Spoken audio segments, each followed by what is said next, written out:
Greetings, Merry Christmas, Happy Tuesday. Welcome to the Steve Deace Show here live and on demand on Blaze TV, radio, and podcast with Aaron McIntyre and Todd Erzin.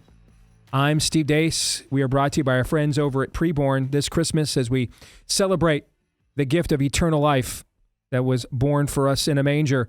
You've got a chance to celebrate the gift of life by making a gift to our friends at Preborn. For as little as $28, you can fund an ultrasound that may double a child's chance at not being murdered by his or her mother as soon as today. And I would argue maybe double mom's chance at not seeing her soul perish in hell. Because we have just witnessed over the last few election cycles, something unique happens, tragically, dark, unique, when a woman commits this grievous sin and then doesn't get the grace of Christ and hardens her heart and sears her conscience in response to it instead. So it's not just life at stake, souls are literally at stake in this battle. And so many of you have been so generous. Let's keep it going. I know a lot of you are looking for the perfect end of year gift. There's not a more ideal one than this. Give to the 5-star charity known as Preborn right now at preborn.com/Steve. Again, that's preborn.com/Steve. Also, speaking of gifts, we are now offering Blaze TV gift cards. If you're looking for a last-minute gift and you're not sure that you can get something mailed and shipped out in time to arrive for that special someone by Christmas, you can just do this all online with Blaze TV and go to giftblazetv.com. That's giftblazetv.com. And if you use the code Steve20, you'll get $20 off. All right, $20 off a full year of entertainment here at Blaze TV with the code DACE20. I think I said Steve20, my bad. Code DACE20 at giftblazetv.com. That's giftblazetv.com, code BLAZE20 or DACE20. I'm going to get this code right today, I promise. In fact, just try all three. One of them eventually will work, all right?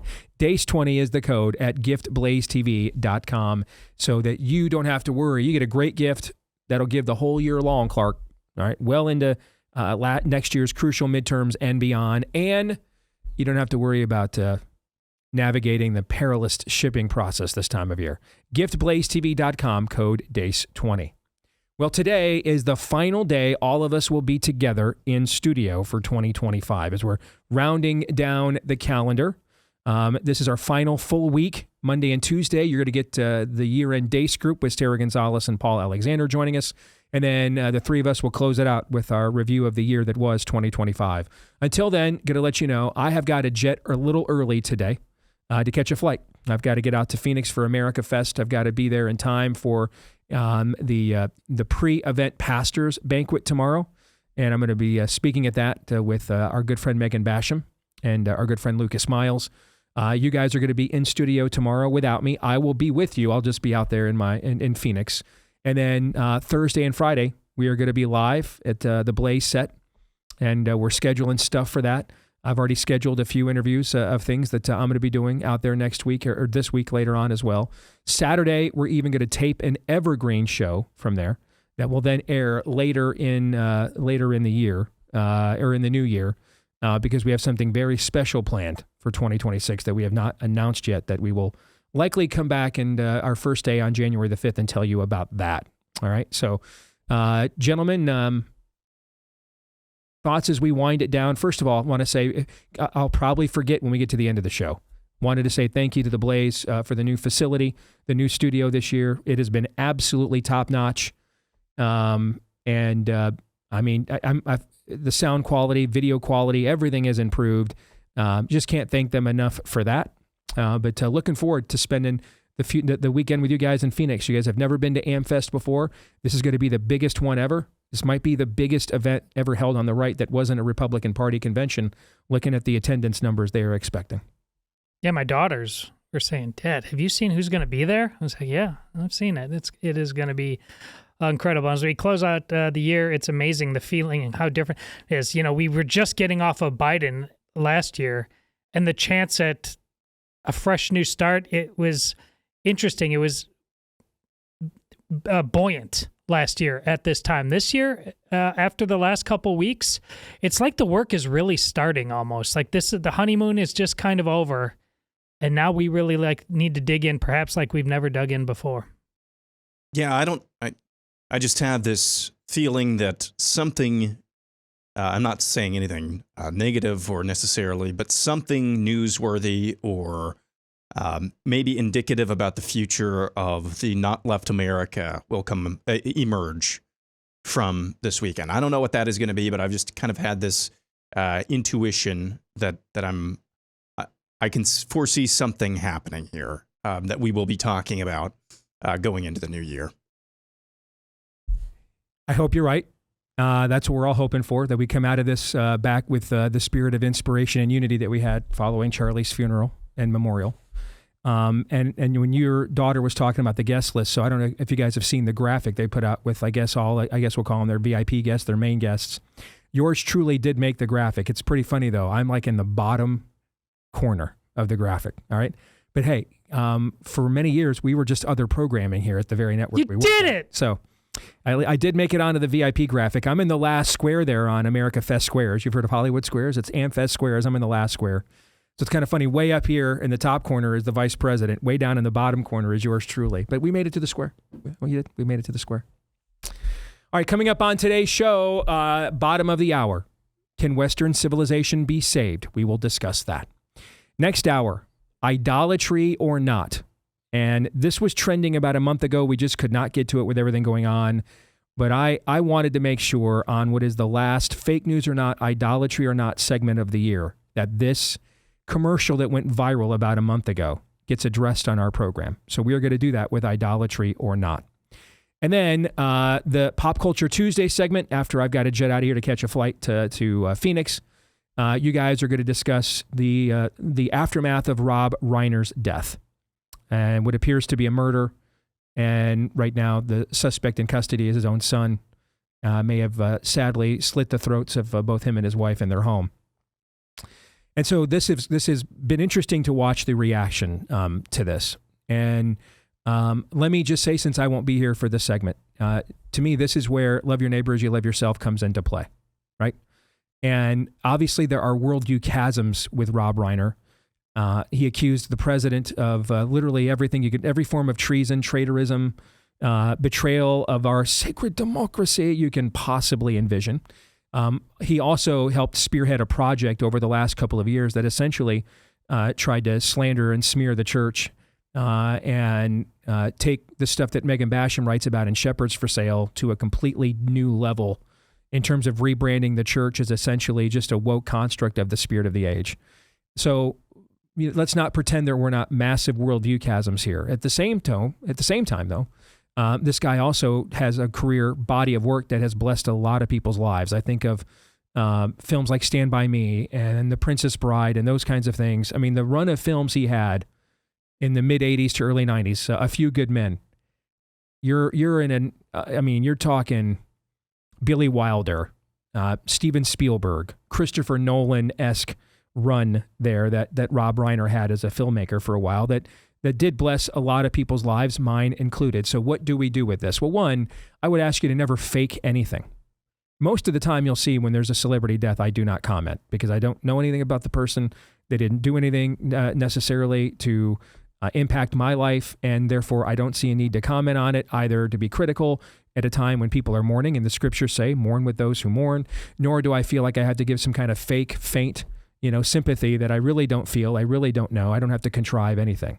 I just chose to honor Rob for the times that he did use the gifts that God gave him for things that I do think were good, true, and beautiful. And then beyond that, his resume and record and where he stood with his creator is what it is. So I don't think you are under any obligation to fake nice whatsoever. And until his dying day, Rob Reiner was not trying to fake nice with you. But the scriptures do make it clear we are to mourn with those who mourn. This does appear, at least as far as we know, to be an unjustified homicide. And there's going to be a lot of people that are family members who are going to be just tragically stricken by this, who are rightfully mourning, and it's okay to mourn with them. It's also okay not to pretend that he was your friend when he wasn't. But I also don't think you should be in a hurry necessarily to urinate over somebody's grave. And not because you feel you need to virtue signal to a bunch of lefties who hate you. That's stupid. That's a waste of time. But because, you love your Lord told you to love your neighbor as you love yourself. So, this is one of those moments probably that if you don't have anything nice to say, maybe don't say anything at all. And that's totally fine to not say anything at all. I say nothing at all when most celebrities pass away, regardless of circumstances. But I'll let you guys discuss this a little bit more in depth for Pop Culture Tuesday a little bit later on in the program. Until then, let's kick this thing off as we always do with Aaron's rundown of what happened while we were away.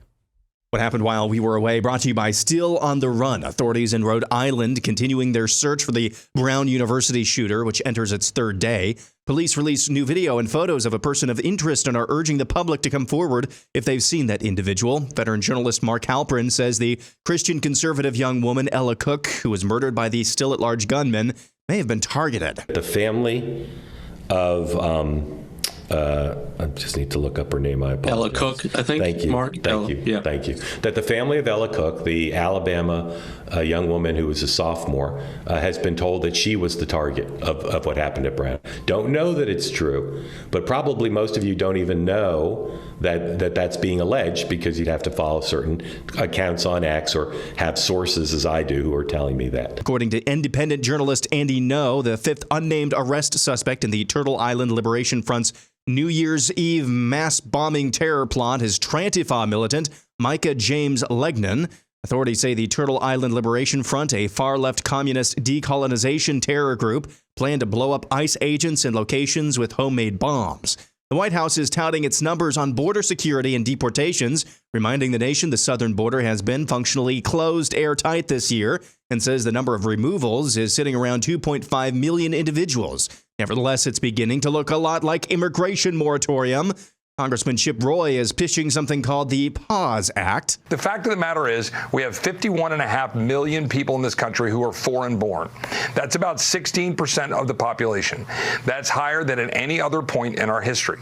So go back to 1920, where we had maybe a similar percentage. It was about 15%. And we had a whole bunch of people who had come here who, by the way, were more interested in assimilating, who were participating in schools that actually taught that America's great, and when we had no social welfare state. Today, we have millions of people who have come here who don't want to assimilate, who aren't in schools teaching that America's great, and they are on the social welfare state.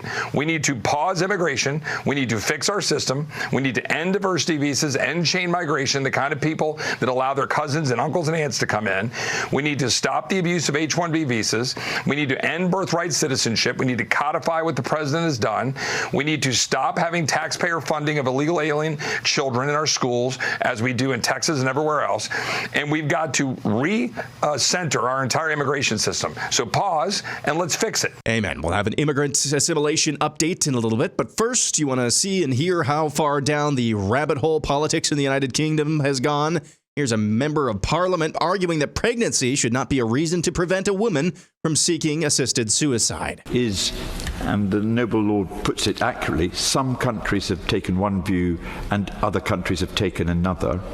It's clear from the choice that I am supporting that we take the view that pregnancy should not be a bar to it. Checking in on Mexican political discourse. Those of you listening, what we're watching are a group of Mexican politicians near a podium descending into pandemonium, pulling hair, throwing elbows over disagreement on a budget bill. Assimilation update. Let's check in on this Somalian. Thank you for working so hard so I can be home all day, free. I can use my EBT. Go to work for me, white boy, white girl. Yeah. Go to work for me, you white animals. Work for me. Yeah, you work for me. And the U.S. government they work for me. All of you work for me. Now go to work. Finally, and in completely unrelated news, here's this from the Babylon Bee. Nigerian prince scammed by Somalian immigrant. And that's what happened while we were away. Aaron's montage brought to you by our friends over at Patriot Mobile. Listen, for a limited time, Patriot Mobile is running their red, white, and blue Friday promotion. Your once-a-year chance to get a free smartphone just for switching to America's only Christian conservative mobile phone provider. So a brand new phone, absolutely free, while supplies last, with the company that we've been using in our family as our mobile service provider for the last 5+ years. And they've been around for well over a decade. And you'll get all the stuff you like from the communist corporations, but none of the cultural rot, gut, and filth you don't. They make switching easier than ever before. With a U.S.-based customer service team, you can actually understand. Keep your number, switch your number, keep your phone, upgrade your phone. You can do it all within minutes right now. PatriotMobile.com/Steve. Use the promo code Steve to take advantage of this offer, this once-a-year offer right now. Free smartphone by making the switch today. PatriotMobile.com/Steve, offer code Steve. That's PatriotMobile.com/Steve, offer code Steve. All right, 3 things in the montage I want to hit on while we have time. Let's start with the UK proposal. Pregnant women, pregnancy should not be an inhibitor to seeking out assisted suicide. Question: by what standard would we say that is wrong?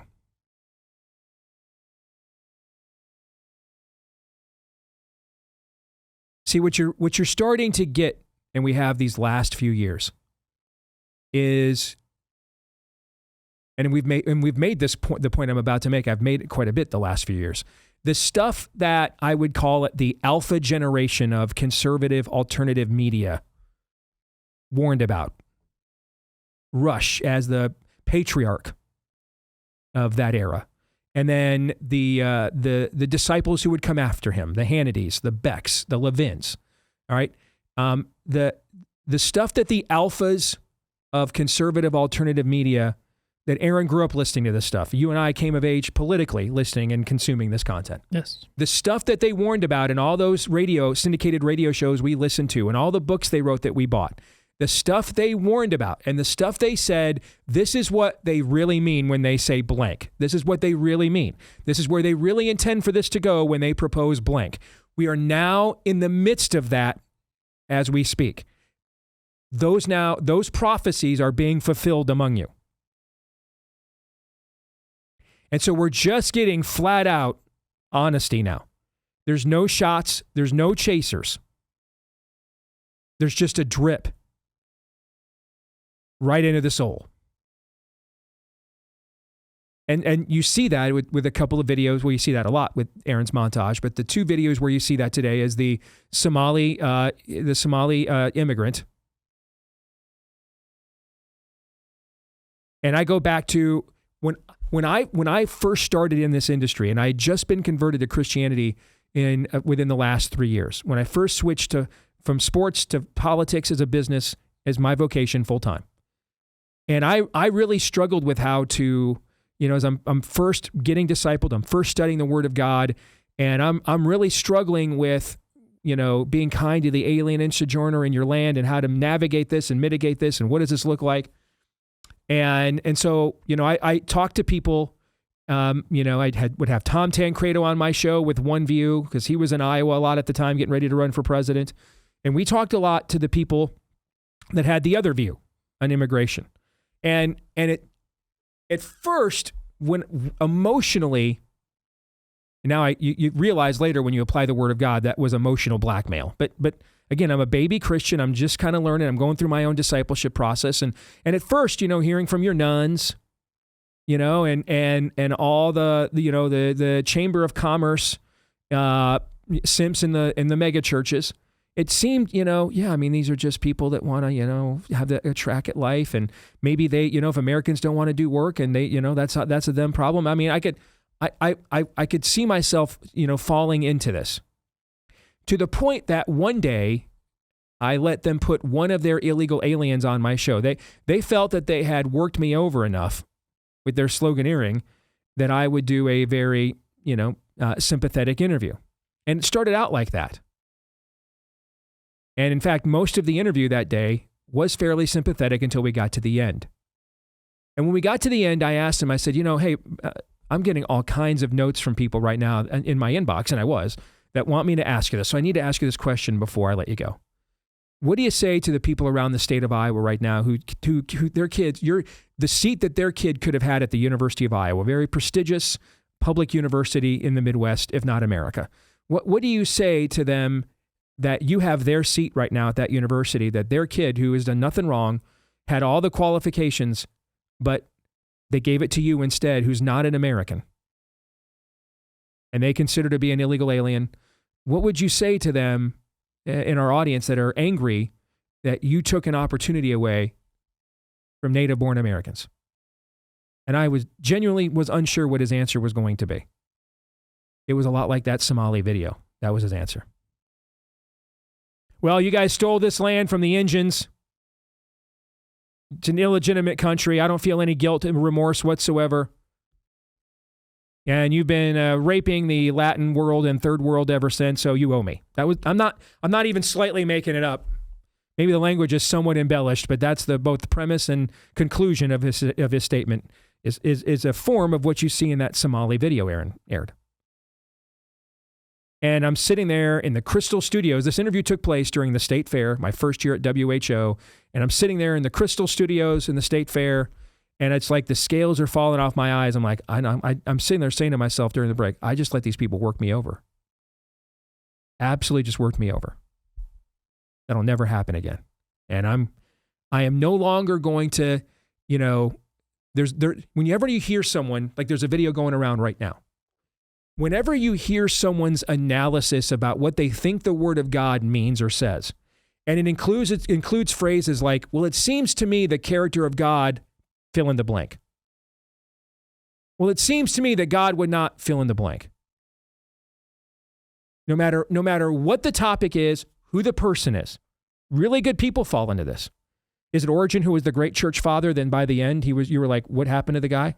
Is that who I'm thinking of? He's one of them. He castrated himself. Yes, yeah. So it's a narrow road for a reason. It's hard to stay on it, okay? And you can't stay on it in your own power and steam, And I'm like, I'm going to do this new thing where I'm not going to presume, as I've been a Christian for a couple of years, and I'm not going to presume that, well, it seems to me this is what God would think. How about we do this other thing? Instead of eisegesis, we're going to do exegesis. Let's open up the Word of God, see what it actually says.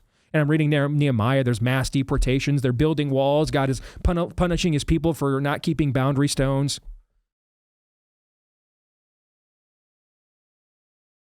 I think it's the first judgment after Noah's flood is the Tower of Babel.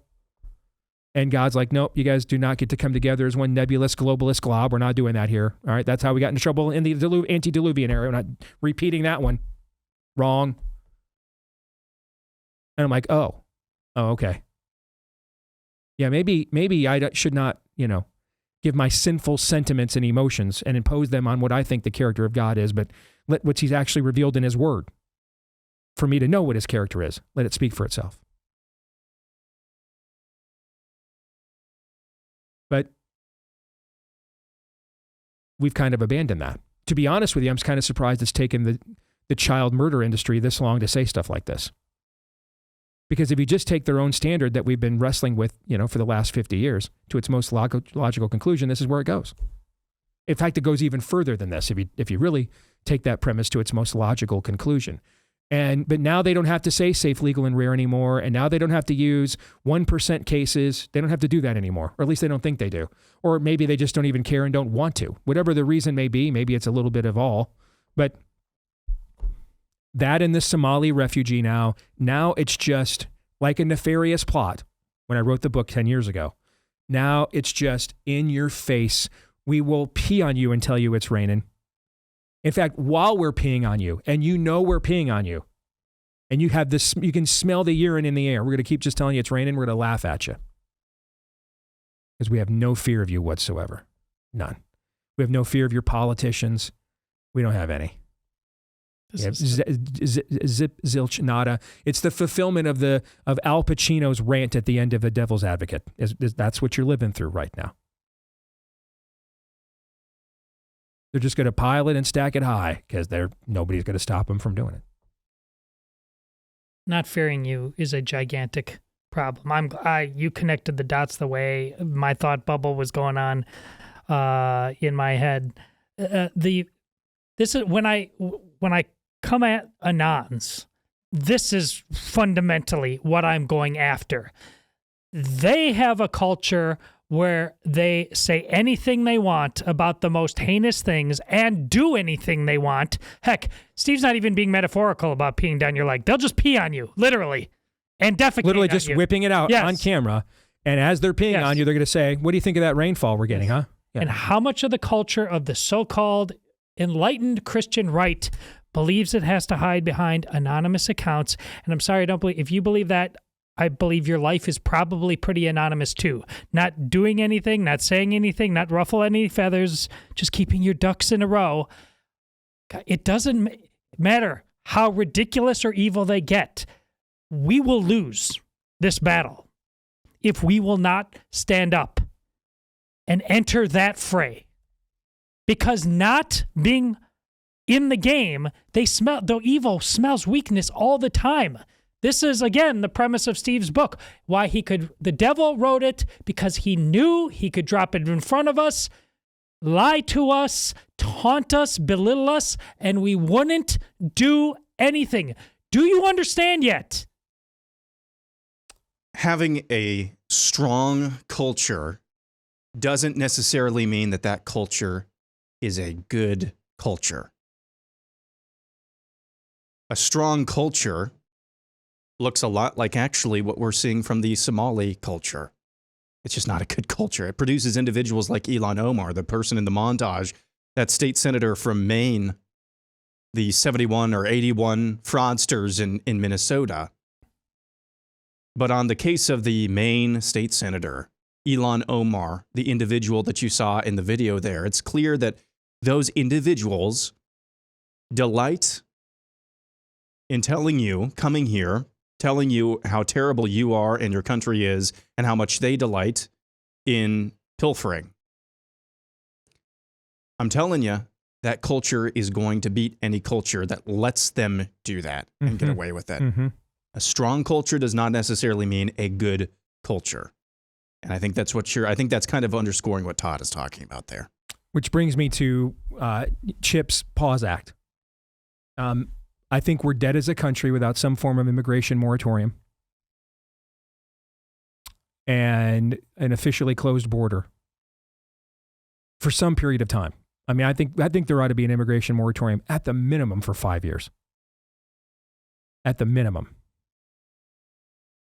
Now, I think it should be about a minimum of 10, but at a minimum, at least 5. We have to go through and clear out what was brought in. We have to know what we're up against. Again, these are the things you have these are the options before us are to get smeared as xenophobes and racist and homophobes and transphobes and bigots.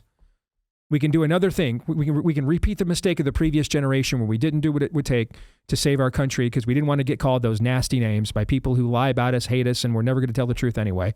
Or we can just learn from their mistake, not care, and do what must be done.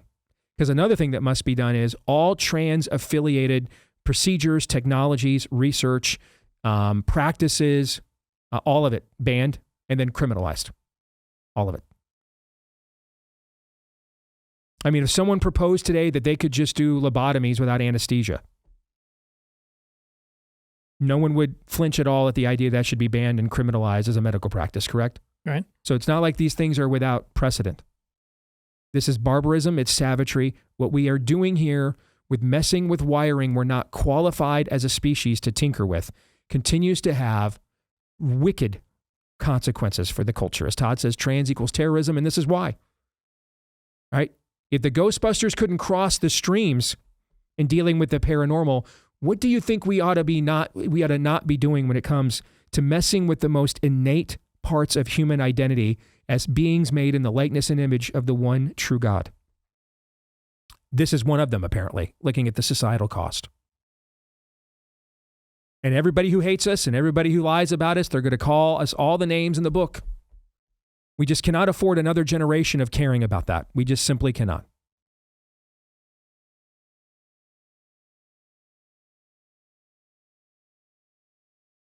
Don't be a racist because your creator says you can't. Don't care about being called one by your enemies. See the distinction there? Don't be a racist or a xenophobe because your creator says you can't. And don't fear the one that can destroy the body, but the one that can do that and then cast the soul into hell. But don't care about being called those things by your enemies at the same time. And if you do, you won't do what must be done, and then we are done. And one of the things that must be done is an immigration moratorium. More in a moment.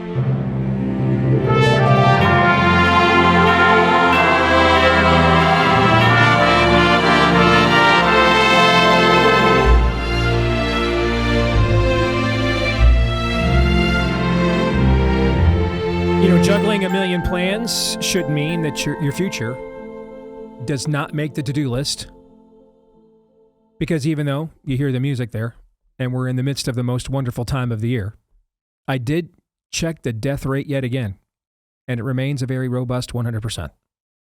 So trust and will. They can turn your estate planning into, when I've got time, and then hopefully you don't run out of time, into a quick, straightforward process, ensuring that you are protecting your family's future today. Their new shared document access feature also lets you share with your loved ones what your plans are so they can prepare as well.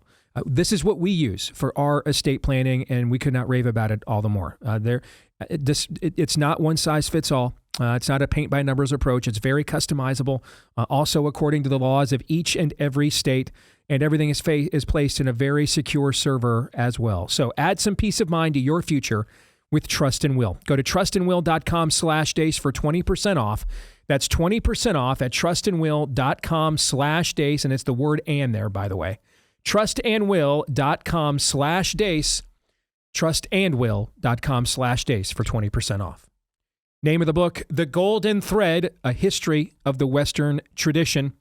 The author, Allen Guelzo, joins us now here on the program. Merry Christmas to you, Allen, and thank you very much for joining us here on The Blaze, man. How are you?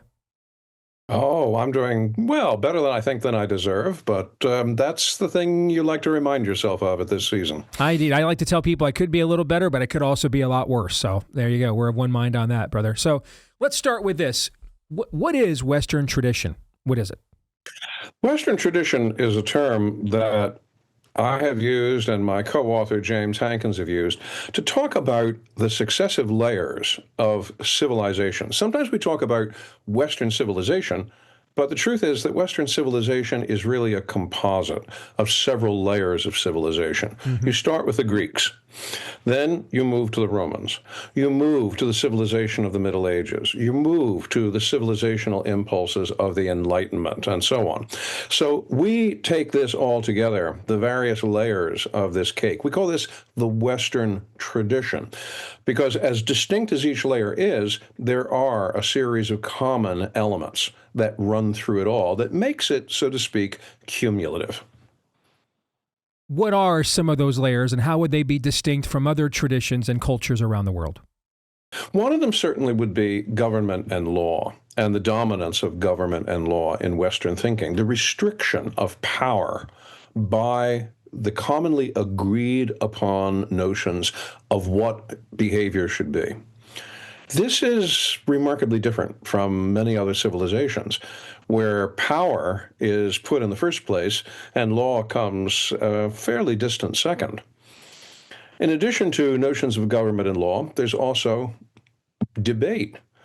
Western civilization has been consumed with disagreement and debate, what is sometimes called argument for the sake of heaven. Mm-hmm. There have been some civilizations in the past where debate has been stigmatized.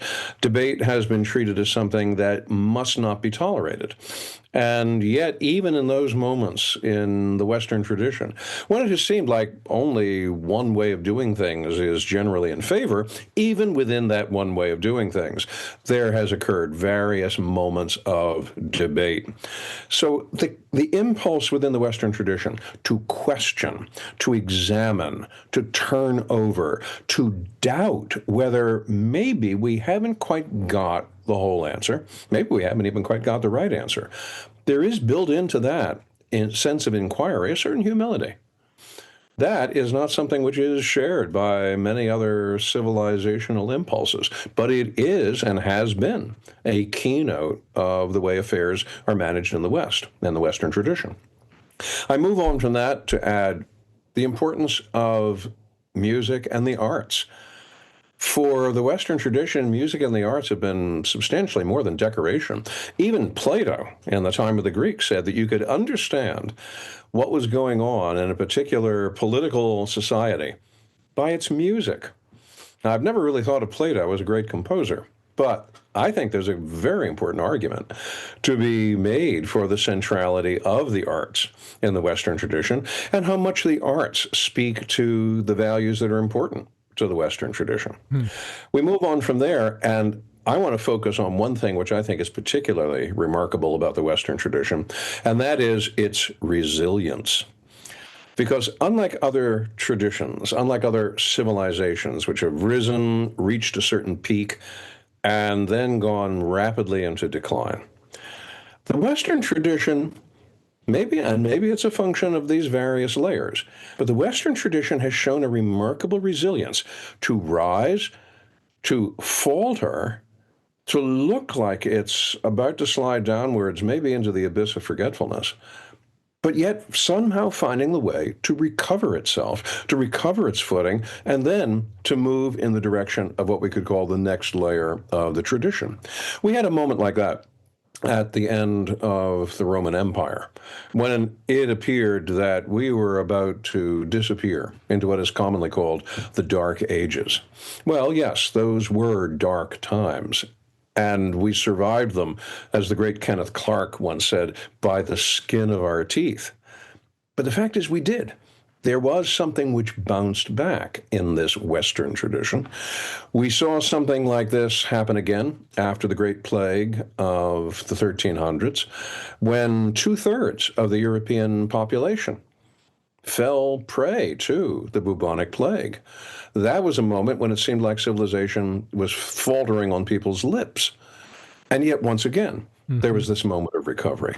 Same thing happens after the 30 Years' War of the 17th century, when once again it seemed like violence and power were about to stamp out any notion of law and inquiry. And yet again, this sense of recovery occurs.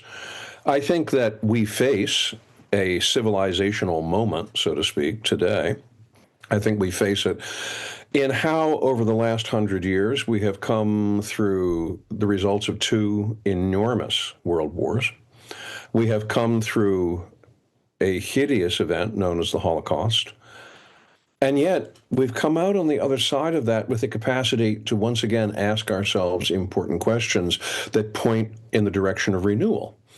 And I would like to suggest that even our books, The Golden Thread, Volume 1, Volume 2, are an example of this resilience. They are a step towards revitalization of this remarkable Western tradition. So I like to say to my audience that, and obviously we're a conservative show. This is a mostly conservative or libertarian audience. And I like to say to my audience, Alan, that conservatism is not an ideology. It is an observational science. And that you are attempting to peer down through history to see that which the creator and or history in and of itself has revealed to be good, true, and beautiful for the human condition and flourishing. And what I just heard from you is a way smarter way of explaining that than I have been capable of, I should say, to explain to this audience over the last 20 years. Because I heard a lot of parallels there, agree or disagree. Well, I would suggest that when we talk about the history of the Western tradition, because what these books are, these books are a history. Now, some people might say, oh, ugh, history. I hated that almost as much as I hated statistics or biology or fill in the blank. Well, yes, there are ways of teaching any subject that can make it boring and dreadful. For Jim Hankins and myself, we have always been delighted with history, and what we would like to do in these volumes, among other things, is to invite people to participate in that delight, in the history of the Western tradition. But even more than simply flattering our own sense of what we enjoy, I think the important part of writing a history of the Western tradition is that history itself tells us who we have been. What we are today is what we were in the past.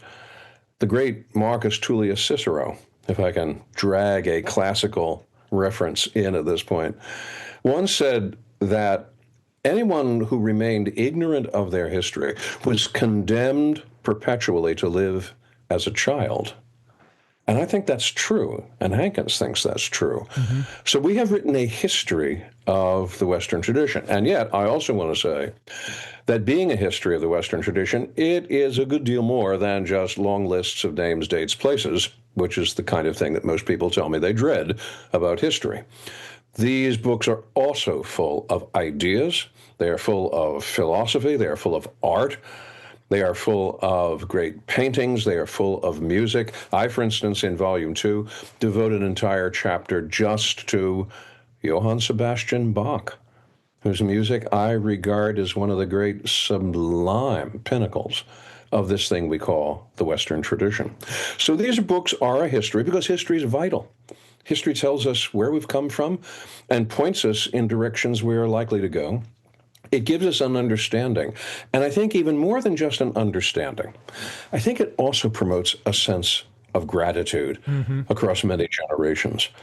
We understand that we did not make our worlds or our lives entirely on our own. We have borrowed from previous generations. Not to know what it is we have borrowed from those generations is an ignorance of the most unforgivable sort. So we write a history. It's a broadly based history.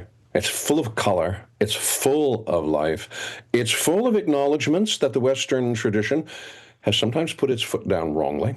It's made mistakes. People have suffered for that. And yet, even with that, the vitality of that tradition has been one of recovery. It has been one of uplift. It has been one that promotes human flourishing. And that is, more than anything else, what we want to invite people to in the reading of The Golden Thread. Excellently said. I've got about 3 minutes here, so one last question for you. Can we save Western civilization? And if so, how? Yes, we can save it, because it has been saved before. As I mentioned in those earlier examples, there were moments when it looked like the blackboard of civilization had been virtually erased, never to be recovered. And there have been aspects from time to time of the past which we have lost. At the time of the Dark Ages, for instance, there were classical writings that we have not recovered. I wish we had a way to do so. Sometimes we're trying to find some of those ways. But we have lost things. But we have not lost the great core of these civilizational traditions. They are with us yet. They are with us in books. They are with us in art. And we can recover them if we believe that there is a value in them. That's what these books want to persuade you of, the virtue and the value of a Western tradition that will promote precisely that human flourishing. Well, Todd, you were correct. All right. You have been fantastic, Allen. It's been a pleasure to meet you, man. Let's do it again in the future. All right. God bless and Merry Christmas. Right. That sounds like a deal. All right. Thank you. Check out his book, The Golden Thread, Volumes 1 and 2, A History of the Western Tradition. Volume 1, The Ancient World and Christendom. And I think it's important, again, history or tradition, it's where we gain confidence that these things aren't happening in a vacuum. We're not the first people these things have happened to. All right. And therefore we can learn from both mistakes and successes of the past in terms of helping us to understand how to guide and direct our futures. This portion of the show, speaking of human flourishing, brought to you by our friends over at the Christian College Guide, because that's what they are about. If you are looking at a Christian college for yourself or your kid, make sure that they're actually a Christian college. So the Christian College Guide has surveyed over 250 Christian colleges, claimed Christian colleges and universities around the country. And yeah, they give you all the boilerplate stuff you're looking for in any university, tuition costs, acceptance rates, et cetera. But the reason why you're looking at a Christian school is because you're concerned about spiritual formation. So you want to know what spiritual life is like on campus, the discipleship is like on campus, and they give you all that information in the most comprehensive and accurate online directory of Christian higher education you're going to find anywhere, and it's completely free. So if you or someone you know is considering a Christian college, go to christiancollegeguide.com to create a free user profile and get started today. That's christiancollegeguide.com. Again, head over to christiancollegeguide.com. Gentlemen, thoughts on that conversation? Just a classic old school college professor who you wish you took his class. I listened to one of his lectures for a company called The Teaching Company in my 20s after college.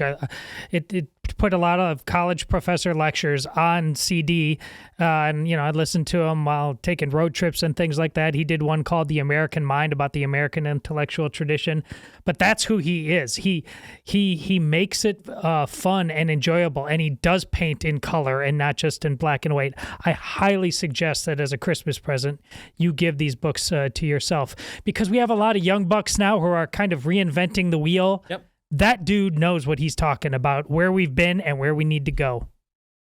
Amen. After listening to him talk as well, I feel like anything I say or we say is going to pale into in the brilliance of what we just heard. But there's a quote, and I'm going to butcher it. I just tried to find it from C.S. Lewis in Mere Christianity about sin, and sin that is maybe habitual in nature. And I believe it was the chapter on sexual ethic. And C.S. Lewis's point in this quote is, maybe it is what God has for you right now. Maybe it is God's plan that you don't conquer the sin right at the moment, but it's the act of submission and getting back up. And that's kind of what I hear refrained when he talks about Western tradition being on the brink on numerous occasions, yet recovering. Yes, there were terrible things that have happened, some of them self-inflicted. Nevertheless, Western tradition found a way to survive. That is incredibly encouraging, especially here at the end of the year with what we've witnessed, especially over this past weekend as well. But it's incredibly encouraging. And that word that you used there to describe this, Steve, why do we study history? One of the reasons is it provides us confidence. Mm-hmm. And that's something I think as a believer, we should always find our confidence in God's word and his promises, but also we can bolster that by the study of history. And I thought that was a fantastic conversation. I mean, you're concerned about Islamic infiltration.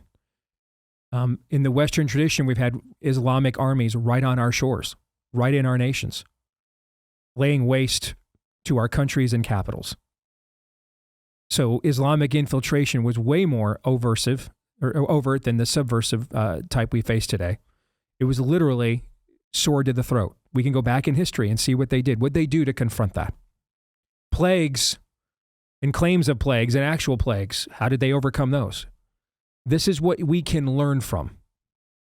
And unfortunately, we've kind of skipped a generation of this in our schools. And then unfortunately, a lot of the evangelical church has just decided that tradition is a terrible thing. It may not be sacred, but it is not a terrible thing. It's stupid to jettison it.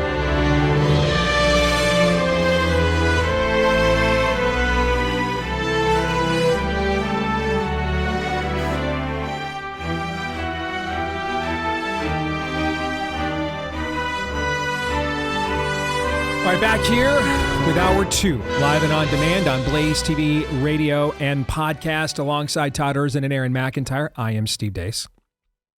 You can let us know what you think about what we think via the stevedeace.com inbox by emailing the program, steve@stevedeace.com. That's DEACE. Like us on Facebook, MeWe, and Gab. You can follow me at Steve Deace Show on X, Instagram, and TikTok. Please subscribe to our new YouTube channel, at Deace Show on YouTube. Again, that's at Deace Show on YouTube. And then you can also hit us up with a subscription. If you like the podcast version, make sure to hit that subscribe button, or on Apple iTunes, hit follow.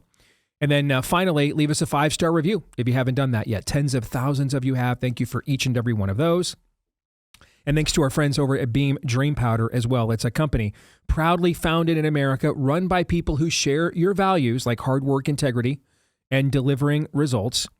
And Beam is the answer to a question that has mystified the sages of the ages. How is it possible for Steve Deace to sleep all night long and not have to get up and pee one time? Beam Dream Powder did it. Such a deep sleep. Now let me tell you, man, when I woke up, though, it was a race to the John. All right. But I woke up fresher, awaker. Is that a word? Can we use that? Do you know? Is awaker a word? I went to government school, Todd. The bar has Did the nuns teach you awaker? The bar has been lowered after Allen Guelzo was on the show. I mean, I could just, with every turn of phrase, I literally felt my IQ leaving my body. Yes. All right. I'm going to need a good night's sleep after that interview just to get back up to double digits. All right. So if you've been waiting for the right time to try Dream, it's the perfect hot cocoa, not loaded with sugars and carbs that you drink right before bedtime. It's a powerful blend of all natural ingredients that are proven to help you get the best night's sleep. You can go to ShopBeam, BEAM, shopbeam.com/Steve and use the code Steve. Take advantage of my exclusive offer for up to 40% off during Beam Dreams for Beam's Dream Powder. All right. So use that discount code Steve. You'll get their best-selling Dream Powder for just $39. How much would you pay for a good night's sleep? With that discount, it's $1.25 a night. That's it. Go to shopbeam.com/Steve. Again, ShopBeam, BEAM, as in mom, who would want you to get a good night's sleep. Shopbeam.com/Steve. That's shopbeam.com/Steve. All right, gentlemen, this is the final segment that we'll all be together here in this studio because I've got a jet to catch a plane here at the bottom of the hour. You guys are going to finish up with Pop Culture Tuesday and the overtime. And then we'll all be together the rest of the week. Well, Thursday and Friday and then Saturday from America Fest. Very much looking forward to that. And just the excitement level, man, on my phone, text and everything else is very, very hype. And of course, there's a glaring void. It's going to just seem weird being there and not seeing Charlie. But I also think that a lot of us feel like this is the wake. This is the celebration of life now, and a chance for a lot of people who could not make it to the memorial.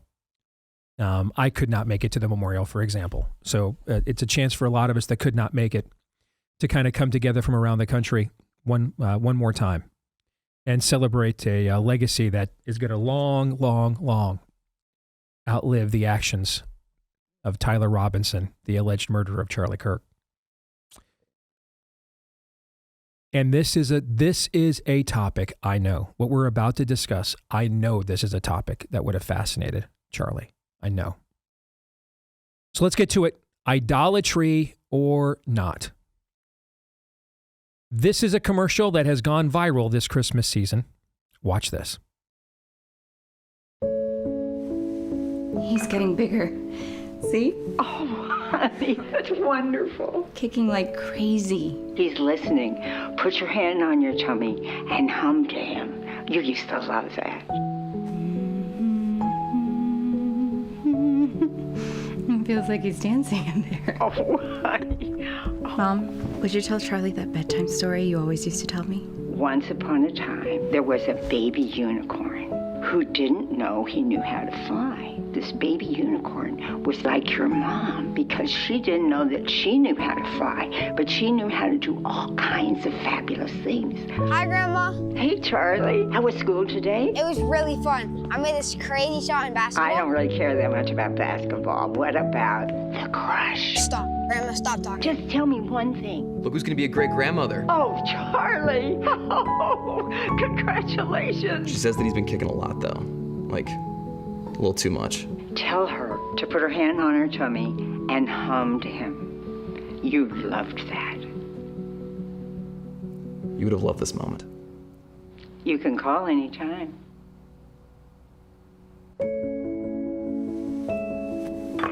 Okay, Mom, I just need a quick video. Is this like an audition or something? No, Mom. Just 3 minutes. You need my best side? Can I sing another one? I can play the piano. She's so talented. I am. I'm your mother after all. Keep going. Why don't you start by telling us a little bit about yourself? Well, I was born as a very young child. I would hope so. So that is a new AI program for the preservation of memories.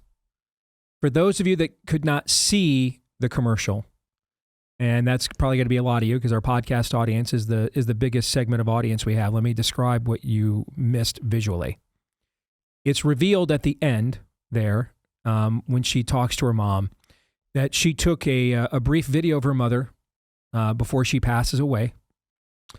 were some general questions about her biography, beliefs, etc. Great memories.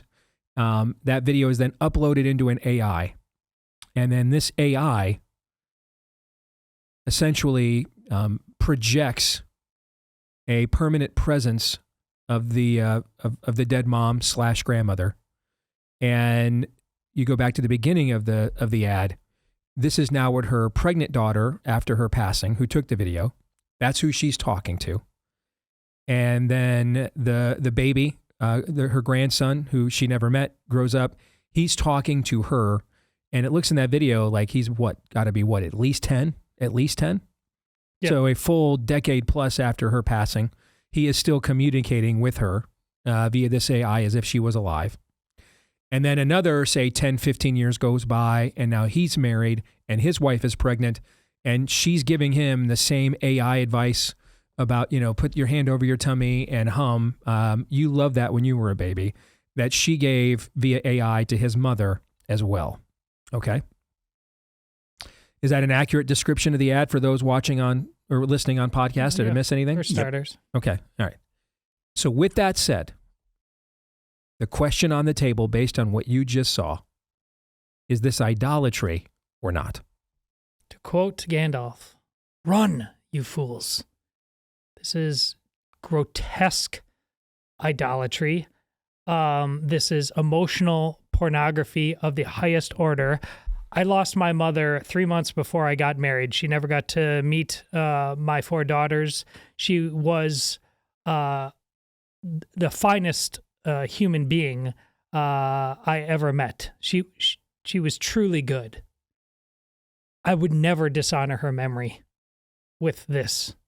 I'm utterly disgusted by the perpetual childish neediness of grown-ups who would bow at this altar.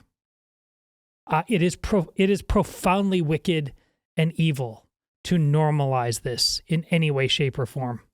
May God have mercy on our souls, quite frankly. All right, I'm going to have some follow-up questions, but Aaron, you heard Todd's instant reaction. What is yours? Burn it with fire. 2Y, brought to you by the Witch of Endor. Appreciate that. I want to read this quote as well. Quote, "Men have wasted away before it, not knowing if what they have seen is real or even possible." Albus Dumbledore on the Mirror of Erised. Yep. And I'm not going to reset that. It's a plot point from one of the Harry Potter movies, a couple of the Harry Potter movies, books. So that's my take. It's just not inhuman. It's possible that this might not be idolatry if we were all robots, but we're not robots. Something like this is just not fit for human nature. All right. We did not rehearse this. We rehearsed almost nothing ever on this show. We didn't script this. I had no idea what they were going to say, although knowing these two gentlemen as I do, I thought it was going to be something very similar to what they just said. So in my mind's eye, I have prepared, in anticipation of this, a few follow-up questions that I think we need to answer to flesh this out a little bit more.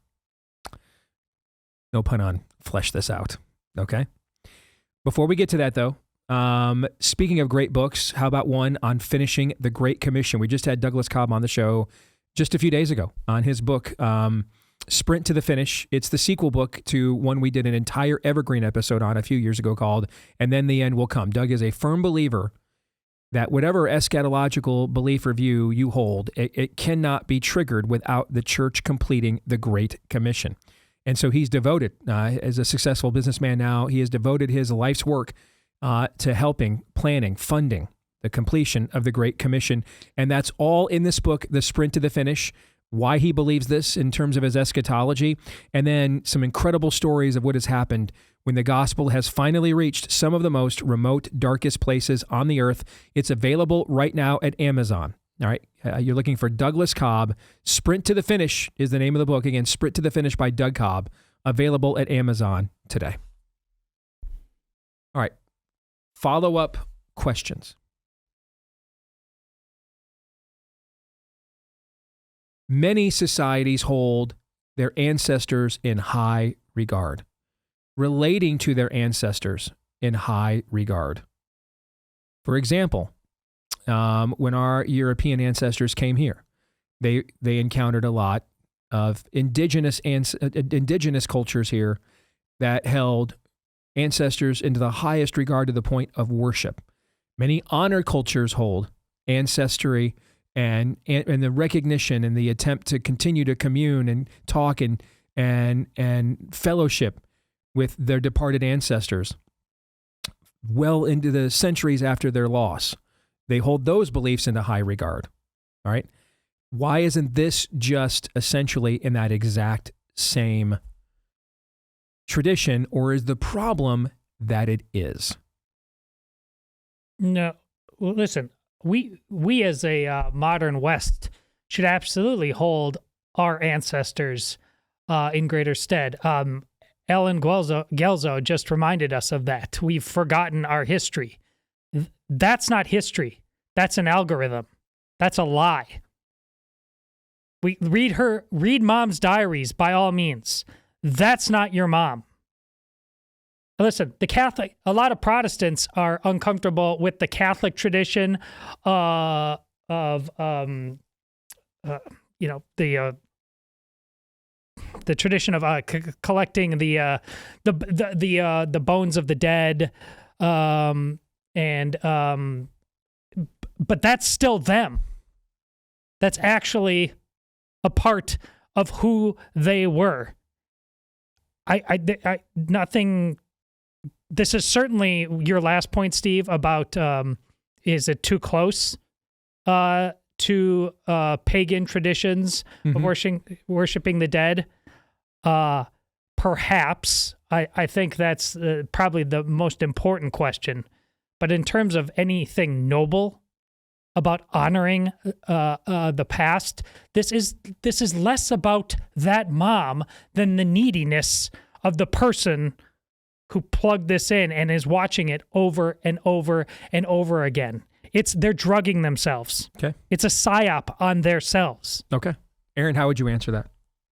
So I think that's an interesting point about too close to pagan tradition. This is more close to witchcraft. I mentioned the Witch of Endor. I think it was Saul who tried to summon, it was Samuel, the Witch of Endor. And this is just witchcraft with a veneer of circuitry and capacitors.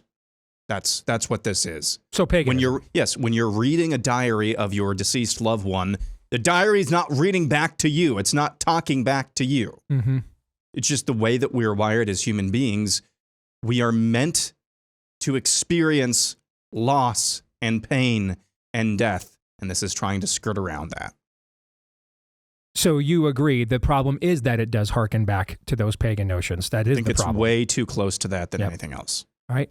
So why is this different than, and again, I am asking questions I think people in the audience probably would have that I think we should answer. All right. We are the Biblical Worldview Show, so I think we're the show to answer these questions. Why is this different than if I watch, there was a touching story when I first started in local radio here about a Christian father who got up in the middle of the night because he felt like the Holy Spirit was saying, hey, you should get up and just leave some videos about how much your family member, how much the guy who died, Reed Forgrave, wrote that. Yeah. And he, how much they mean to you, and make sure they know, right? Yeah. And what was like a week later, he got on. He was a pilot, if I remember right, or one of his buddies was. Okay. Yeah. And they got onto one of those puddle jumpers and had a plane crash, and he died. Yeah. And it was after the fact that the family found these videos on his phone. I think it was. They had no idea that he had taken them. Right. And it was just unbelievably providential. The messages that he had for all of his children, his wife, everything. I remember interviewing them about this at the time. We used to, for our end of year show, when I was on local radio, we replayed that interview every single year that I was in local radio on our year in review show as a kind of a final parting shot, right? Why is this any different than that? That's entirely different. Why is it any different than looking at photo albums and having or old family videos and having those memories cataloged and having them re-trigger for you the meaning behind them. Explain why this is different. 'Cause that's actually him. The pictures are actually real. him. It's Yes. real. See, this is important. People need to hear this, okay? This is the part they need to hear, and we're frankly one of the few shows in America that's going to be intellectually qualified and to explain this distinction to them. So why is it important that it's really them? Why? Why? Because if it's purely fictional and you can provide the algorithm's ability to take something that's so emotional about somebody and then answer on things that they, quite frankly, barely had a thought on, but the algorithm has been programmed because of the need to emotionally manipulate, to extrapolate, to do whatever its plans are. Just take as a baseline, Steve, your frustration and Minnie's frustration with the algorithm of not being able to get the word you want to out. So we have a precedent for the algorithm doing what it wants to, regardless of what you want to. It'll do this on this front, on highly emotional matters. Look what happened to us when it came to this. We were basically programmed with an algorithm by Big Pharma and the deep state and big government, a psychological algorithm to just be afraid, get in line, turn in your neighbors, things like that. Right. And now we have, and those were with a lot of trust the experts, loved ones, but now we have the specific visage of somebody you loved more than anybody else in the world, who now can soothsay you into believing any number of things. That all innocent there of just talking about the baby bump, you think it stops there? No. Oh my goodness. See, Aaron knows what I'm talking about. You will be used and abused by this. You think you're Dennis Miller had a great line when virtual reality. When virtual reality comes along and you can have virtual sex with Claudia Schiffer, who's like now older than Steve and I. The Kate Upton of our childhood. Yes, but it'll make crack look like Sanka. Yeah. This will be crack to people. Look, they can't even get on their couch for fantasy football now and for video games. What do you think this is going to do to us? Compelling, Aaron? Isn't this under the veneer of, you're honoring your ancestors or you love them so much that you want to keep them around? This is actually doing the opposite of that. Todd, I'm going to make you really uncomfortable here in a little bit. You are not just what you look like and what you sound like. That is not you. That's not the real you. If you heard Todd talk and had no idea who he was, if you were in the same room with him, standing up with him, and you heard him talk and you saw him for 3 minutes, which is this claim, 3 minutes of your time before you pass away, Todd is fairly short in stature and has a funny voice. Is that who Todd actually is, though? No, not at all. I'm not at all. Keep going. I'm feeling you. How much must you hate your mom or grandma to funnel and to basically denigrate their life into 3 minutes and what they looked like and what they sounded like? Mm-hmm. For those that don't know who they are. If you couldn't see, the ad says you can do this in 3 minutes. If you're just listening to the podcast, that's where Aaron got that from. The ad said you can get all the information you need to continue on with your loved one in just a 3-minute interview. It says that's not who they are. That's not who they were. And think of it this way. If they were still alive and they saw the AI depiction of themselves and they talked to it, would they approve of it? Maybe at first blush, oh, that's kind of funny. That looks and sounds like me. But if they started talking to themselves, they would quickly understand this is not me. This is not me. That's fundamentally anti-human, I think. I think. What you're getting at, Aaron, I think, and correct me if you disagree, and this connects to what I asked you as well, Todd. When you look at the videos, you said that you used an interesting phrase, that's not actually them. And Aaron was kind of quantifying what that means. Let's take it a step further. When you look at the videos of your memories, when you see the pictures of your memories, when that husband left that preemptively posthumous message to his wife and kids I just talked about, okay? And you said that's actually him, but we should define, what does that mean? What does it mean that it's actually him? And Aaron was taking us right down the road of what it means that it's actually him. See, those people, those were human beings with souls. what this AI has done, because it can't do any better, it can't do any different, is the soul has been stripped out of these. So they're constructs. Now, here's the thing you have to be really concerned about. Eventually, the temptation to fill that void the soul leaves will be overwhelming. So even if it starts with just this form of benign emotional pornography, I think was the term you used. Yeah. Okay. Even if it starts with a form of benign emotional pornography,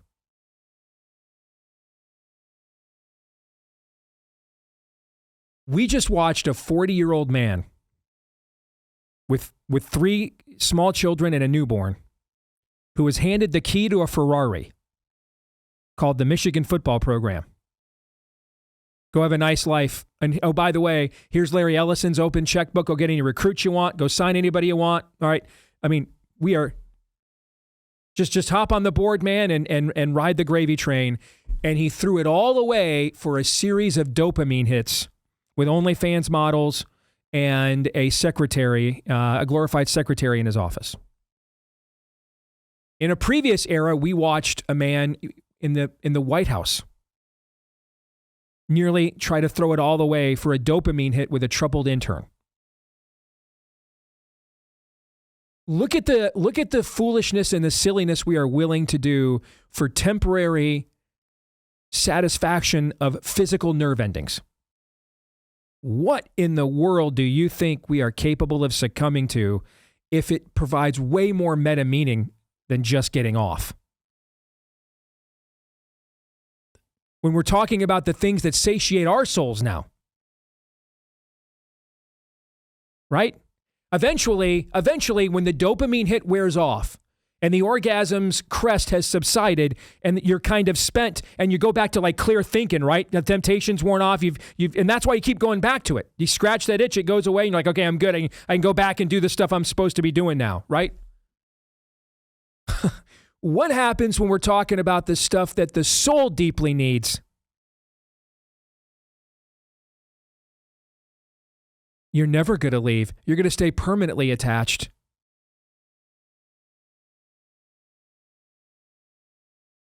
And so when the next evolution of this technology takes hold to meet that need, what or who will fill the void of that memory stripped of its soul, or the person themselves?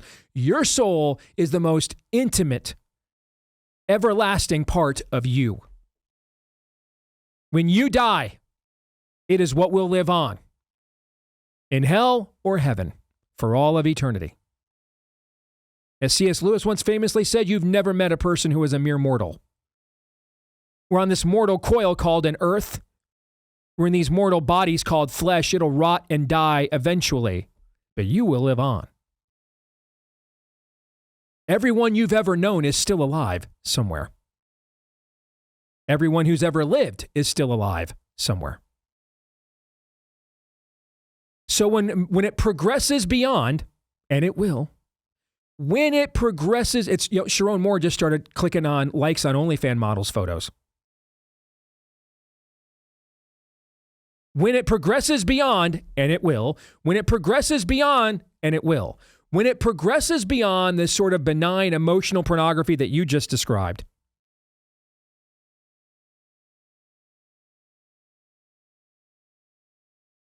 when do I want Grandma to tell me, hey, Grandma, should I marry this guy or not? Which job should I take? Grandma, which church should I go to? Which career path should I take? Except that's not your grandma. That's a facsimile at best, a construct, most likely. So then, when that emotional pornography becomes, I need this thing to fill deep, deep-seated needs I have in my soul, who or what will determine what that thing then says to you? Yeah. This is why AI might be the Antichrist. And I'm going to put a finer point on that, Todd. And can I by all means, go ahead. When we talk about artificial intelligence, when it comes to productivity, where does this conversation always lead up? Universal basic income, which is a translation for what? You don't have a job. You don't work. The humanoid robots do that for you. Which is a translation for what?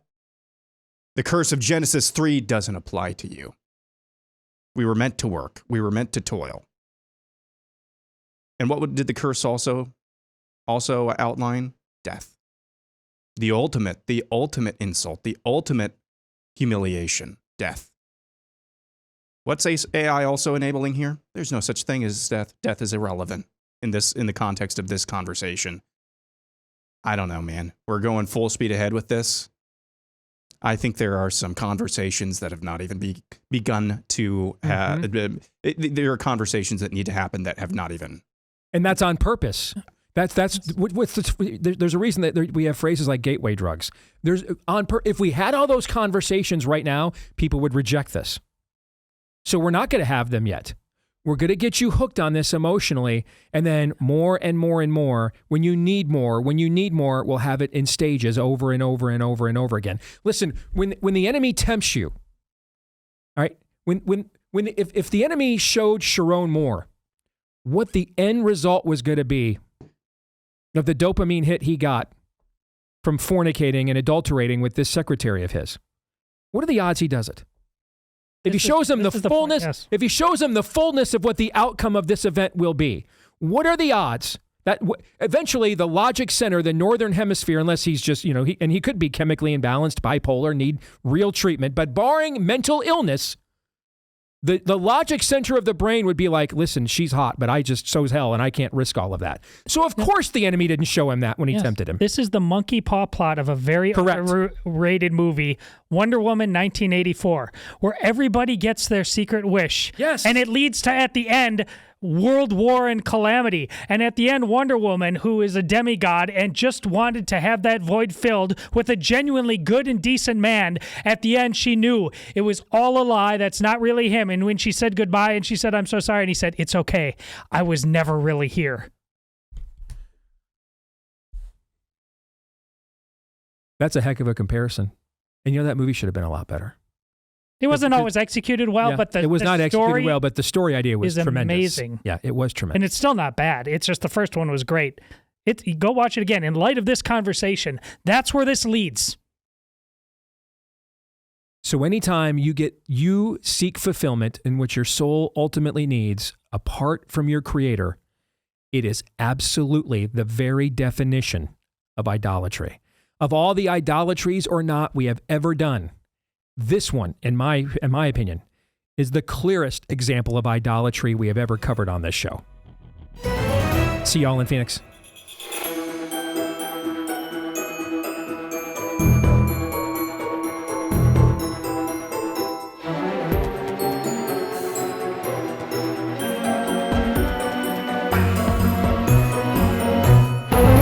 Back for one final segment on the Steve Deace Show on this Tuesday. Steve had to leave early. He's got a flight to catch out to Phoenix for AmFest, where he's going to have a busy about 4 or 5 day period. Todd and I are still around to close things out on today's show. Coming up in the overtime, I believe we're still talking about this. There was a Vanity Fair piece that came out, apparently featuring quotes from numerous people within the Trump orbit in the White House and cabinet members. A lot of people very upset, and we're going to determine if it's rightfully upset. And Vice President J.D. Vance made some comments this morning about the matter. We'll lay all that out for you and have our reactions to this latest flap in the overtime. It's time for Pop Culture Tuesday. Of course, the big pop culture news this week, the death and it's looking like murder of Rob Reiner, producer, director, in Hollywood. I believe he was 78 years old. His wife, Michelle, also looks like she was murdered as well, 68 years old. And it's looking like maybe their son, who has battled addiction, homelessness very publicly in their life. There's reports that came out that circulated that there was an argument at Conan O'Brien's Christmas party over the weekend that made a lot of people raise their eyebrows and It's looking like maybe that boiled over back at home. Just a tragic, tragic situation. Nick Reiner is being held $4 million bail by the authorities in Los Angeles.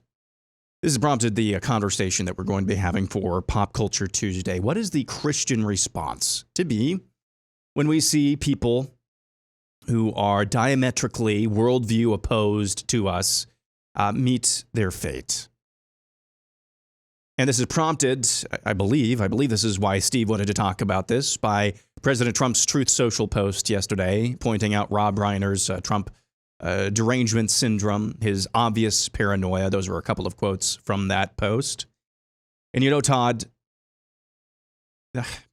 I hate to say this because it seems like it cheapens this, but it is, I think, very much true. And this is one of those situations where I really wish it wasn't true. But every now and then you're going to get reactions like Trump had to the news that he had not heard at that time of somebody like Justice Ruth Bader Ginsburg passing away, and the very sweet response that he had. And then you're going to get stuff like this yesterday with the Truth Social post. Sometimes you're going to have posts, wasn't it just last week, Trump ordering a review of the childhood vaccine schedule and saying babies don't need, the Hep B vaccine, and really showing that he gets it. Sometimes you're going to get Operation Warp Speed. So what is the Christian's response to this? And I'm just going to lay out how I always think about this, why I hardly ever, when somebody of the left passes away, I say nothing. I think one would be Ruth Bader Ginsburg, actually. Now, at that time, I didn't recall, and maybe it was somebody else, but I think it was Ruth Bader Ginsburg, just on the wrong side from a worldview perspective of basically every existential issue at the Supreme Court. I'm not going to rejoice when anyone dies. I'm just not going to do that. I also just don't think that maybe we need to virtue signal either to show how amazing we are as human beings and look at our humanity, especially when you really don't feel that. And I didn't feel that in the case of Ruth Bader Ginsburg. So it was just best to say nothing at all. In the case of Rob Reiner, however, he's made some really great, entertaining movies that are, in the case of The Princess Bride, maybe even you could make the case of Spinal Tap.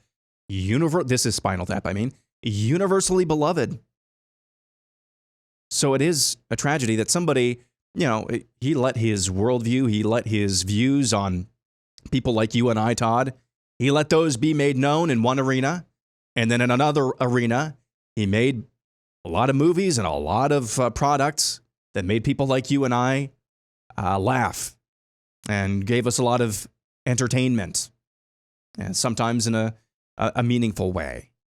So I don't mind in the case of Rob Reiner saying that he will be missed in one arena for sure.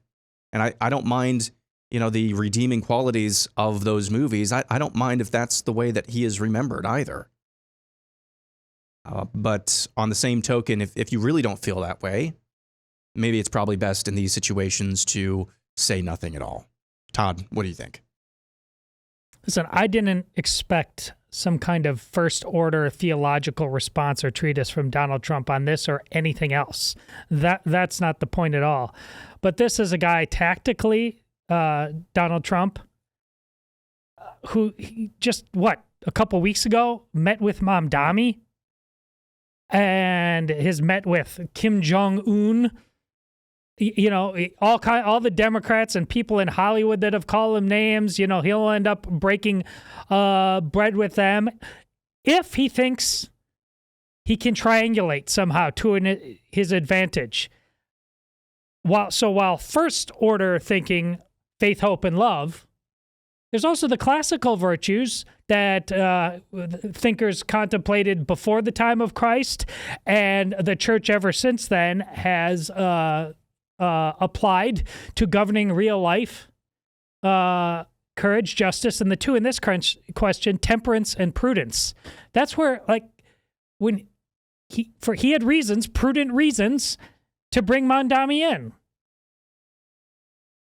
None of that could be shown on this front for Rob Reiner, who, yes, was a jerk to Donald Trump and conservatives, but also was one who didn't pull the constant, I won't dignify being on your show. He was recently on Laura Ingram's show. He would talk to people. He would debate. So I don't even know if he was a great dad at the end of the day or anything like that. But Donald Trump rose to prominence because he was a pop culture icon. People trusted him from The Apprentice. Yeah, they knew he was, a mogul of industry and real estate and yada, yada, yada, yada. But that's when he grabbed the hearts of people. And there was that show, and it seemed like he was fair. And he rode that all the way to the White House.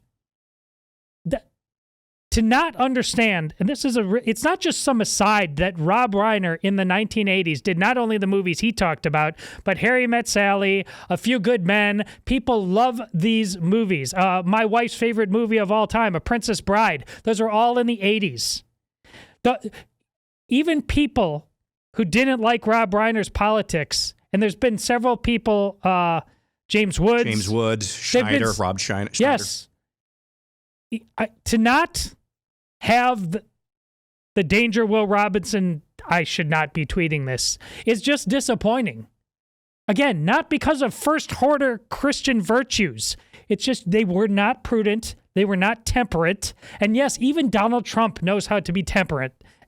Not as temperate as a lot of other people, but he does know to dial it down from 11 to a 7 or something like that. He didn't have to do this. He should have known better. This is not complicated. This is not four-dimensional chess. And like all of the accounts on X who are doing a version of actually on this and I get to do whatever somebody did to me. Well, if you're a Christian saying that, no, you don't. He did. I did a pro tip. You don't actually have to say anything about Rob Reiner. Did you know that? You don't have to virtue signal in any way, shape, or form. It's okay. You're not a bad person if you don't do that. So, yeah, this is not a defense in any way of the life of Rob Reiner. It's actually about, there's a whole world out there of people that if you were just paying attention a little bit,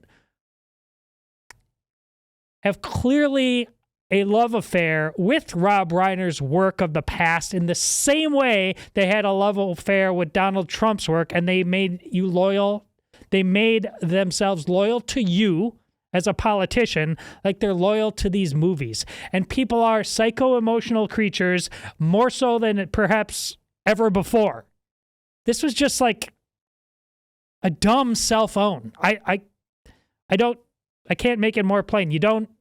It's not that. It's not. This has nothing also to do with mean tweets. It's not because it was nasty. Trust me. Can I think of people that are really, really brutal and nasty that had they died I wouldn't have had anything to say about something like this? Yeah, I can imagine that. But this is not advanced trigonometry or calculus. This was just walking into a closed fist on this one. This was very, very predictable. I'm not remotely shocked this happened. It's coming from a lot of different quarters. All of us can learn something from this. It's one thing when the person is still living. This reminds me in some ways of the Mormon argument we had. We mourn with those who mourn. He got murdered by his own son. I don't think Donald Trump has anything to add to that Greek tragedy. I really don't. And most of you didn't either. Yeah, I think there's a political part of this, and I think you kind of started to get into this. There's just the human, like being a decent human part of this, and multiple things can be true at the same time. Yes, President Trump, because of impulses like what Rob Reiner has garnered and developed in terms of their feelings towards right-wingers, conservatives, whatever you want to call them, MAGA. Donald Trump and his family has suffered greatly to the point that he did take a bullet because of some of that hatred. Yes. So Donald Trump has pretty high moral high ground here. However, this is where the political part comes into it. Let's pretend for a moment that because of a sickness or because of some extenuating circumstance, that for a not insignificant period of time, I'm not going to be as effective at my job as what maybe my employer, Steve, would hope I would be. So I'm not going to be effective. I'm still doing the job, but I'm not as effective. Let's just say I'm not able to edit as well as as is expected. I'm not able to contribute on air as is expected. It's putting more burden on those around me, my coworkers. You have to pick up the slack more because I'm not as effective. Steve has to pick up the slack more because I'm not as effective. But they're willing to bear that because there's a track record there and hope for the future that I'll get back to where I was. That this is just a momentary respite on the way of getting to where we need to be. Let's say in the middle of this spell where I'm not as effective because of extenuating circumstances, whatever you want to call them. In the middle of this, I go to a prominent individual's funeral, get up in front of the amassed crowd and start making fart noises with my armpit. And it goes all over the news. And then I drop an F-bomb as I walk out of the funeral, and it goes everywhere. Okay, I'm coming back to this job. I'm not as effective at it as I once was, although I think maybe we can get back to that place. And I just made an embarrassing show of myself in public. Todd, what is your reaction? What is Steve's reaction going to be? Get your crap together. Yeah. Get your crap together. Yeah. Not only are you making our job, now, in the analogy that I just gave, President Trump, the first 6 months of this year, amazing track record. In his first term, there are some really good stuff in his first term and some receipts to show that. We are not where we want to be, and we're not where we think we're going, at least economically. And so we're kind of trying to carry water here a little bit. At least that's kind of the feeling in right-wing America where, yeah, there's some things we don't like now here in the second half of the year. We still think we're on the right track. We're not really sure. We're kind of trying to feel things out. I think that's where a lot of people are, if they're being brutally honest. And to drop that fart in the middle of all of this, in the middle of the teacher, like the preschool teacher or kindergarten teacher, whatever, the elementary teacher, what was it, in Chicago doing this motion? Yeah. In the aftermath of all of those educators doing everything they could to get themselves fired. Yes. From mocking Charlie Kirk. Yes. You come out and you say, this guy was Trump derangement syndrome. And that's just not what we need right now. And this is the political, so this is going from a worldview conversation about how Christians should respond to those who die, who do not share or oppose to us, enemies in terms of a spiritual battle, at least putting themselves in the enemy camp. This is where we get to the political calculations here, and it's just dumb all the way around, no matter which way you look. Well, look at this. There's a flip side. I'm doubling down on the dumb, because just like with Barron recommending to his dad, go on Joe Rogan, go on these podcasts, and that was a super smart idea. I'm really disappointed there was nobody giving Donald Trump counsel. Don't try to win the Hollywood vote or anything like that, but my goodness, how America would have rallied if you said we're going to have Rob Reiner week at the Kennedy Center and all those great movies are going to be played at the Kennedy Center. Yeah. You corner the left like the magnanimity level, like we just spit on people's graves and we're going to celebrate Rob Reiner movies because they're fun and they're America, and how do you like them apples? That was totally missed. Not good.